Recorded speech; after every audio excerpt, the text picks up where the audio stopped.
Marvel cinematic universe का phase 4 क्यों बहुत खराब गया था? क्या आप लोग जानते हैं? इस बात को नज़रअंदाज नहीं किया जा सकता कि एमसीयू के फेज 4 को बहुत ही बुरे तरीके से क्रिटिसाइज किया गया है अपने स्टैंडर्ड्स मेंटेन ना कर पाने की वजह से। फेज 4 मल्टीवर्स की सागा के बीच में ख़त्म हुआ है और वही फेज 5 में कंटिन्यू किया जाएगा एंटमैन के साथ, जो एक नया चैप्टर की शुरुआत होगी। इसका मतलब होगा कि अब चैप्टर 4 की कहानी खत्म हो रही है। मार्वल यूनिवर्स के फेज 4 में जो फॉल्ट्स हैं वो उसके मेरिट से कहीं ज़्यादा हैं।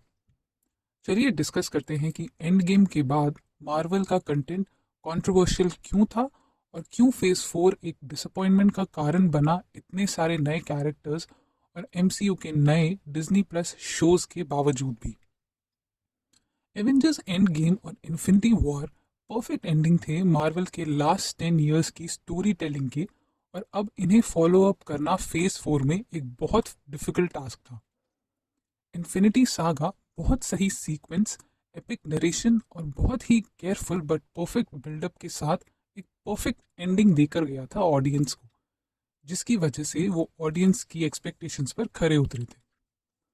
बहुत से आर्ग्यूमेंट्स कह रहे हैं कि मार्वल के फेज 4 इतना बुरा भी नहीं था, लेकिन ये तो श्योर है कि वो फेजेस 1 to 3 जितना अच्छा नहीं है। कैप्टन अमेरिका और आयरन मैन ने यकीनन फेज 1 to 3 को होल्ड करके रखा था। यही दोनों लीडर्स थे और जिम्मेदार थे बाकी सभी अवेंजर्स को साथ लाने के लिए। अब फेज 4 में इन दोनों की कमी सबको ज़रूर फील हुई है, और अभी तो ये एक बहुत बड़ा क्वेश्चन भी है कि इनके रोल्स कौन प्ले करेगा। फेज 4 के पूरे लाइनअप में इतनी सारी मूवीज और टीवी शोज होने के बावजूद भी अभी तक कोई ऐसा लीडर उभर के नहीं आया है। फैंस की एक्सपेक्टेशन एक चीज है, लेकिन क्या एमसीयू का फेज 4 उसके बुरे रिव्यूज की वजह से खराब गया? इटर्नल्स मार्वल यूनिवर्स की पहली मूवी है जिसे रॉटन टमेटोज से सिर्फ 47% रेटिंग मिली है, क्योंकि एमसीयू में न्यू मेन कैरेक्टर्स इंट्रोड्यूस करने और न्यू लेयर्स ऐड करने की बहुत बड़ी अपॉर्चुनिटी मार्वल ने मिस कर दी है। इनफैक्ट 5 में से 3 सबसे कम रेटेड मूवीज एमसीयू की रॉटन टमेटोज पर मेंशन है, और वो सब फेज 4 से ही हैं। और तो और सिनेमा स्कोर प्रोडक्शंस ने भी एमसीयू की 4 में से 3 movies Eternals, Doctor Strange in the Multiverse of Madness और थॉर लव एंड थंडर को मार्वल फेज 4 में वर्स्ट रेटिंग दी है। डिज्नी प्लस पर मार्वल का इंट्रोडक्शन कुछ खास अच्छा नहीं हुआ, क्योंकि कुछ शोज बजट कम होने की वजह से सफ़र कर रहे थे, तो कुछ घुमावदार स्टोरीज की वजह से। लेकिन कुछ शोज अच्छे भी थे जिनकी वजह से एमसीयू थोड़ा फॉरवर्ड मूव हुआ था। बट एंड में ये एक बहुत ही अनइवन फॉर्मेट की स्टार्ट थी। वांडा विजन का हर एक एपिसोड बोरिंग है, बिल्कुल भी फनी नहीं है और बिल्कुल भी एक्साइटिंग नहीं है। एक कंप्लीट वेस्ट ऑफ टाइम है। मून नाइट के साथ सबसे बड़ी प्रॉब्लम ये है कि वो शुरुआत से ही बेकार है और हमें हीरो के लिए ज़रा भी केयर नहीं होती उसे देख के। ऑस्कर आइजैक जैसे फैंटास्टिक एक्टर ने ये role as a multiple personality disorder play किया है, उसे देख के एटलीस्ट कुछ तो क्यूरियोसिटी होनी चाहिए। लेकिन रियलिटी में आइजैक ने 2 कैरेक्टर्स प्ले किए हैं जिसे देख के हमें एक के लिए भी केयर नहीं हुई। ऐसा लगा जैसे कि डिज्नी प्लस की मशीन की तरफ और कंटेंट फेंक दिया जो कि आसानी से डिस्पोज किया जा सकता था। शी हल्क की एक खास चीज थी उसके मेटा एलिमेंट्स, जो सिर्फ फिनाले में ही काफी अच्छे थे, और उसकी राइटिंग बहुत शार्प, विटी और परफॉर्मेंस भी बहुत अच्छी थी।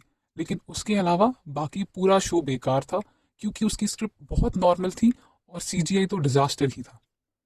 सिर्फ लोकी ही एक ऐसा शो है जो बहुत ही ज्यादा अच्छा था, और हॉकाई तो कंसिस्टेंटली अच्छा ही रहा है।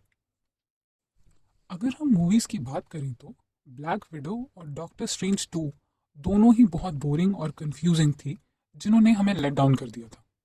मार्वल की मोस्ट फॉरगेटेबल मूवीज में पक्का ये दोनों मूवीज भी ऐड हो जाएंगी। थॉर 4 भी ऑडियंस को प्लीज नहीं कर पाई थी और अनसेटिस्फाइड रह गए थे व्यूअर्स। इनफैक्ट एक्सपेक्टेशंस पूरा ना कर पाने की वजह से हमें गुस्सा ही दिला गई थी। कैरेक्टर्स को मिसयूज किया इसमें, और ह्यूमर भी बिल्कुल भी फनी नहीं था। लेकिन अगर देखा जाए तो फेज 4 हाई नोट पर एंड हुआ है। ब्लैक पैंथर, वकांडा फॉरएवर और the guardians of Galaxy holiday special की वजह से। ये कुछ समय पहले की बात है जब साल में 2 से 3 मार्वल मूवीज रिलीज हुआ करती थी, लेकिन अभी फेज 4 में स्ट्रीमिंग में एंटर करने के साथ मार्वल के डिज्नी प्लस में अगले हर महीने टीवी शोज आएंगे और मूवीज भी साल में 4 से 5 आएंगी। इतना कंटेंट रिलीज होगा कि एक तरह से इतनी सारी क्वांटिटी हो जाएगी कि वो कोप करनी डिफिकल्ट हो जाएगी व्यूअर्स के लिए, और देखना तो दूर की बात है, वो डाइजेस्ट ही नहीं कर पाएंगे इस फैक्ट को कि इतनी जल्दी जल्दी इतने शोज रिलीज हो रहे हैं। ये समझ में आता है कि ऑडियंस ने कंप्लेन करी होगी कि अच्छा कंटेंट बहुत कम है, लेकिन अगर अभी वो content aimless, almost same type या बिना किसी स्टेक का होगा तो व्यूअर्स का इंटरेस्ट भी खत्म हो सकता है, जो ज़्यादा बुरा है। ऑडियंस को सिर्फ कुछ फैक्टर्स जैसे कंसिस्टेंसी, कैरेक्टर्स, स्टोरी और एग्जीक्यूशन देख के इवैल्यूएट करने की ज़रूरत है ये समझने के लिए कि फेज 4 क्यों वर्स्ट था। एमसीयू के फेजेस 1 to 3 परफेक्ट नहीं थे, लेकिन उनमें एक दूसरे से संबंधित होने की भावना थी और वो ऐसे बिल्डअप किए गए थे कि फेज बाय फेज एक फाइनल रेजोल्यूशन की तरफ बढ़े। इसके बाद हाइप क्रिएट करना और ऑडियंस को और देखने के लिए एक्साइटेड रखने का उनका गोल था। मेन विलन हमेशा क्लियर था और एवेंजर्स कौन थे ये भी ऑब्वियस था। इनफैक्ट जब एवेंजर्स आपस में फाइट कर रहे थे फेज 3 के कैप्टन अमेरिका सिविल वॉर में तब भी। लेकिन फेज 4 में तो एवेंजर्स के बीच में लैक ऑफ लीडरशिप का ही बर्डन था। 2023 में मल्टीवर्स सागा और एमसीयू के फेज 5 के रोल आउट ने ऑडियंस को ये क्लियर कर दिया है कि मार्वल आगे किस डायरेक्शन में बढ़ रहा है। एंड में ये फैक्ट चेंज नहीं होगा कि फेज 4 के ऑलमोस्ट सारे प्रोजेक्ट्स इंडिविजुअल पेट जैसे आए थे, ना कि ऐसे इवेंट्स और कैरेक्टर्स जैसे जो एक्चुअली एमसीयू को बिलोंग करते हैं। अब आप लोग बताइए, क्या मार्वल का फेज 5 अच्छा होगा? अभी के लिए इतना ही दोस्तों, फिर मिलते हैं आपसे नए कंटेंट के साथ। तब तक के लिए प्लीज़ लाइक, शेयर और सब्सक्राइब करना ना भूलें।